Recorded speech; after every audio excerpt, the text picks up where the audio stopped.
pleased to be joined by Sandra Fluke, who has had one of the oddest careers in politics or in the political spotlight that one can imagine, just thrust into a sort of fame when Rush Limbaugh decided to take her on on the radio program.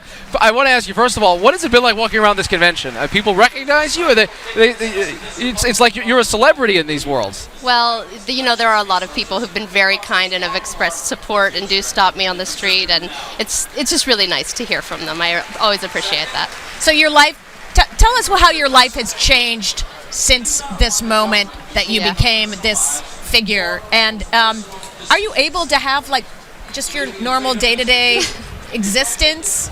Oh, absolutely. I do, definitely. But I'm still working on the same policies that I've always cared about. I just have a slightly bigger microphone now. Slightly. In this case, you have a microphone on your head. Exactly. Which is what we do here. We're very old school.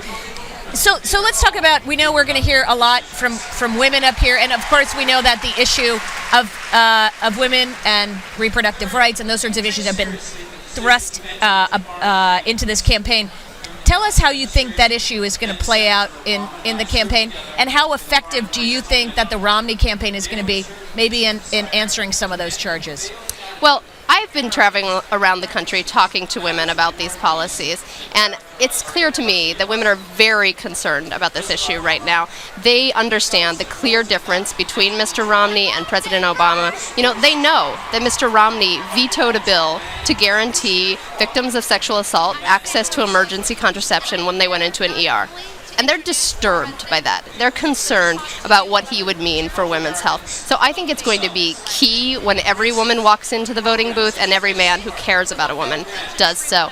And frankly, what I've heard from Mr. Romney's camp so far is an attempt to back away from their record and to say the right thing in the heat of the political moment.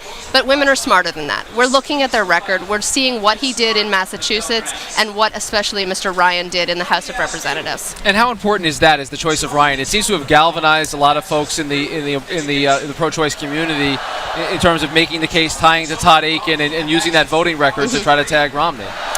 I think it's very clear. He sent a strong signal in picking Mr. Ryan as his running mate, and it just as you said, Mr. Ryan co-sponsored bills that Mr. Akin has been criticized for, bills that would have allowed a woman who needed emergency abortion care to die in an emergency room, or bills that made distinctions between which victims of sexual assault deserved access to the care they needed. And those are policies that are incredibly out of step with what the mainstream American voter's looking for.